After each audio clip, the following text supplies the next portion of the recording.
At Neptune, our goal is to give research teams full visibility when training foundation models.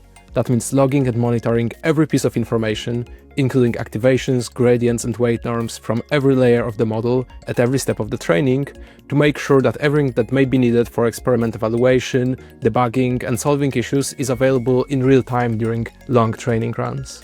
We built Neptune in partnership with some of the largest AI labs. The researchers I talk to are often positively surprised with the performance and scale of our software. We typically see teams saving about 20% of compute and a lot of mental bandwidth that would be otherwise wasted on failed jobs, background tasks, or unnecessary experiments. I like to think of it as saving one workday each week, unlocking time for more experiments, deeper analysis, doing the kind of work that truly drives progress. I'm Krzysztof, the principal architect at Neptune, and in this short demo I hope to show you how Neptune's exciting new features help you achieve these productivity gains in typical day-to-day operations such as experiment design, monitoring, debugging, and reporting results. So for this part of the demo, I'm going to take a role of an AI researcher that's preparing to run a longer model training. Let's say my team has just finished running a large number of smaller experiments designed to find the right architecture and to optimize some of the hyperparameters, maybe catch some of their debugs. And now we have a decision to make. What are we actually training for the next month or so? So here I have a table of all those experiment runs. Each item here is a model training runs, and you can see that we actually have over 100,000 model runs. And we can, even in this table, we can compare a lot of metrics. But what I actually want to do is I want to get the best ones first, to focus on those. So I'm going to sort by descending blue score, and then I'm going to highlight the first 200 to look into. So when I switch to my charts, I see all the metrics for those models. You can see that we're actually logging quite a lot. So as I mentioned, our goal at Neptune is to actually make sure that you can log in every useful bit of information. And you can see that for some of the models, we run the training for slightly longer. The other ones, maybe not so much. But right now, we actually don't need to dive into these details yet. What I'm going to do is open one of the dashboards that my colleague put together for this exact kind of like experiment design scenario. So here in our compare dashboard, I can actually see what are the various trade-offs between, for instance, this training floor config parameter versus the last blue score that we achieved. And we can actually see that all the top models have the lowest floor. So we're actually going to focus on those. And I can see that, the top three fairly similar. So I'm going to just change the selection to top three models now. This gives me an update on all the charts. And what I want to do is actually select a model that had a pretty decent balance of, like convergence and stability, to make sure I can actually train it on like a larger data set. So let's see here, the evaluation metrics are progressing nicely. I think the yellow one is actually the most stable on eval. The only like, despite this spike loss, I think the yellow one is the one that I actually want to go with, because again, like, it converges pretty smoothly and seems it gets like over this like loss hump pretty efficiently. So let me open that in a new tab. So now that I opened this model, you can see that Neptune organizes all of the data in this tree structure, which makes it very easy to browse not only the charts but also the configuration, and it makes everything nicely organized. So I have some of my sys metrics here. These are like Neptune internal metrics that you can use for querying metadata, but I also have all my evaluation scores, and I can see the charts, but I can also see all the training configs, which is like what's most important to me right now, because this is what I'm going to select for my new longer run. I'm going to use this architecture. I'm going to use these parameters that we set here, and I'm going to run it in a distributed training on the whole data set. It's worth noting that there's also a very efficient API for pulling all this data, but for now I don't need to use it. I'm just going to go ahead and start the training. So now that I know the configuration, I want to run my long training script. I'm just going to kick this one off and walk you through the script step by step. So while this is running, what we're actually doing in this code is initializing the Neptune run This is gonna allow us to log all the metrics, and you can specify run ID and experiment name for like a more human-friendly name if you want to. You can also use, alternatively to this, you can use one of our library integrations. So for instance, we have a great integration with PyTorch, Lightning, and some of the other frameworks, but you don't need to. You can use the direct run like this. My script then initializes the model with parameters. Obviously, we log all the config parameters to Neptune as well, and then we go through the fairly standard training loop where we run the training step. We capture train and loss and train accuracy. We then log everything we may need to debug this model at any point during this training. So we capture all the metrics that I found useful for every attention block, every layer of my model, such as weight norms, gradient norms, and so on. And then we run evaluation as well every few steps. And then we log all the metrics to Neptune at each step. We also save the checkpoints, and that's it. So let's see how our run is doing. We can see that we're now at the step around like 50,000, almost 50,000. If I click this link, I'm going to be redirected to the browser with this Neptune run opened, and you can see that we're also at step 50K roughly, which means the metrics are available in near real time for you to explore. And we have all of our metrics here. I can scroll through them. I can see all of my activations, weight norms, and so on. So this is all working great. I can now relax and hopefully get back to it only when something goes wrong, which it will. Now, let's say a few days have gone by since we started the long training run. And we now noticed that after a while, it starts to develop some anomalies.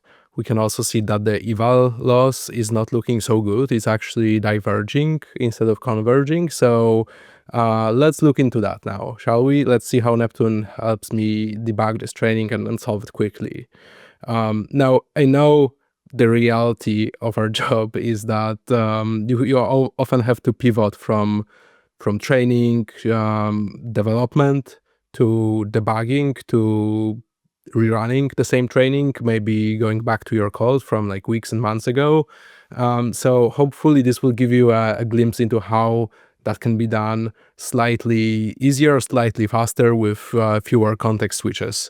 Let me know if you think this is useful. Let me know if you have some other ideas how you want to use Neptune, and let's get into this part of the demo. So first of all, you can see that in Neptune charts, you can see anomalies from any distance. The charts are designed in a way that always showcases the anomalies clearly. So even though we're about 600,000 steps into the training, we see that those spikes, those anomalies, are visible from all the way out, even though there are a single data point that was logged that was an anomaly. So this is pretty cool, right? Let's now open this training run to see what actually could be the root cause of the issue. So here, again, I can see all my metrics. I can look for things like eval metrics to see all 4 eval metrics that I'm logging at once. But what I actually want to do is check what could be the cause of that, right? So I'm going to look at the loss and also gradient norm, just to see it side by side. Let me actually do train loss and gradient norm. So you can see that actually it's what I expected to be the culprit here. So the train loss starts developing these spikes around the same time as we start seeing gradient explosions. It's roughly at step 550 maybe, 550,000. So I now kind of know roughly what's going on, but if I want to go deeper, I could, for instance, look at the gradient norms on each layer because I'm logging that. So let's say I want to investigate which layer is actually the problem on those few samples that cause these explosions. So what I'm going to do is use regex search to search for all my layer metrics. So I'll search for something like layer /d+ for digit to catch all the layers, and then gradient to see gradient norm for each layer, right? So this is layer 0, this is layer 1, and as we scroll, we get to other layers. So going from the first layer, I don't see any anomalies here. So they only start to develop here maybe a little bit, although not too much. There's some anomalies here and there, but it's what I would expect from a normal training. Let me see the end of the network though. Here's where we actually see something going really wrong, right? Like these final layers, they get these gradient spikes from layer 25 roughly. They're much more pronounced. They go all the way to up to 1, which is, you know, like 5 times more than what they probably should be. So let's look into those. I'm going to actually select a few charts. Let's say layer 31 gradient norm, and I'm also going to do layer 31. Let's see what other metrics I want to see in my debugging report. So I selected the gradient norm. I probably also want to just look at the weight norm to compare the gradient with that. And what I can do now is I can actually duplicate these into my existing report, the one that I was showing you at the beginning, where I use the report that I use to monitor long runs. And I can save this as a new draft. So now let's go into that report. This is the report. I need to switch to editing mode to actually see my new metrics. And there you go. In addition to the ones that I had before, I also get these two gradient norm and weight norm for the last layer of my network. What I'll do to edit this report a little bit and to help me follow through my debugging process and document it for my colleagues is I'll create a new section called debugging. I'll save it and I'll move those widgets into the new section to keep it nice and clean. Now, I don't actually want to look at the layer norm itself, so I'll edit this chart, and instead of keeping this layer norm here, I am going to add another expression using the custom expression widget that will calculate relative gradient magnitude to weight norm ratio. So I'm going to do layer / 31 gradient norm divided by layer / 31 / weight norm. And I'm going to call this relative gradient norm layer 31. Right? So I'm going to remove also the weight norm expression and just keep this one in here. And save the widget. So now what you can see is that we have something that allows me to see if the gradient is kind of like unproportional to the weights of this layer, and it is, right? Like I still get these spikes. They're small, but not really that small. They're much more pronounced than everything else around them. So given that this is just a few layers at the end, what I'm actually going to do is try to resume this training from a checkpoint somewhere around 500K before it started going badly, and fork it to run in parallel to this main training. I don't need to stop this main training just yet. Maybe it will recover. Maybe these are just few weird samples and the loss will kind of like resume convergence after a while, but I'm not so sure. So I want to run both in parallel and see how it goes. All I need to do to kick it off is just copy the name of this training to make sure I have it. And then I'm going to go into my training script. I'm going to paste it as the parent run ID. And when I'm creating this new Neptune run that loads from checkpoint, I'm going to specify the parent run ID and the fork step of 500,000 steps, at which I am forking from the main run that we've been watching before. So the script then is roughly the same as it was before. It just loads the checkpoint instead of initializing the model. And when I run it, you'll see that Neptune actually allows me to inherit all the metrics of the parent experiment up to the forking step, and then see the difference between the two runs. So that way I can track the lineage of all the changes, all the decisions, and all the metrics affected by those decisions in Neptune end to end, as I'm adjusting the parameters during a very long training run, which is very often required if you're running for weeks. It's just impossible to foresee every possible scenario and every possible change to parameters, such as the gradient clipping that we introduced here. So now that it's logging, I can go back to my report. I can see the new run is already running here now. So I'm just going to add it. You can see that it differentiates between runs through this dotted line versus solid line. You can change that to colors as well if you want to, but since we're only comparing the two, I prefer the lines. And what we can see here is, well, the metrics aren't available for multiple runs because there's like no definite way to aggregate those. But what you'll soon see is that around the step 500K, we see the divergence, right? So up until 500K, the new run inherited all the metrics from the parent run. So we see that end to end, but then it started to run much more smoothly. So let's watch it for a while. Let's see if that solves our issue and recap what we did in this short demo. Now, few more days have gone by and we can finally compare the forking results of the new run with the results of that original long run that had those gradient explosion issues. So here I'm looking at the same comparison dashboard. Let's zoom in on that one chart and the period after we forked the run. So you can see that the dotted line, which represents the new run, is continuing to converge smoothly, while the other one has this like spiking issue. The same goes for the eval loss. We actually see continued convergence on the new run, so that that makes me hopeful that as we continue this run for a bit more, it will converge fully, maybe with few more updates.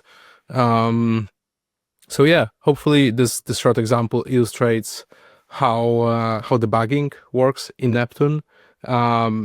If you run such a training run for a bit more time, you probably will end up with something like this. This is a dashboard from another LLM pre-training that we ran a while back. So you can see that there's a bunch of issues with various early runs, and then they are resumed with different settings, tuned, improved, and they continue all the way to convergence at the end. Hopefully this also illustrates how nice dashboards and reports are in Neptune. You can even add multiple charts, multiple metrics for multiple runs with multiple custom expressions in one chart. So all of that should be useful not just for debugging, but also for reporting of your work, especially with the markdown annotations that I have here. I hope this demo gave you a good overview of how Neptune can support your day-to-day work, whether that's developing, debugging, or managing experiments. With Neptune, you can control your training process from one single intuitive user interface. Even as you branch out to hundreds or thousands of runs forked from one another, you maintain end-to-end visibility over the entire training process, which in my mind is often as important as being able to productively debug issues during long training runs. Thank you for watching this demo. If you have any questions or if you like to try Neptune, please let us know. It's worth noting that all the benefits, including scalability, apply to both SaaS and self-hosted installations of Neptune. So we're confident that we're a great fit for any organization training foundation models at scale. And with that, thank you once again for watching, and we look forward to hear from you.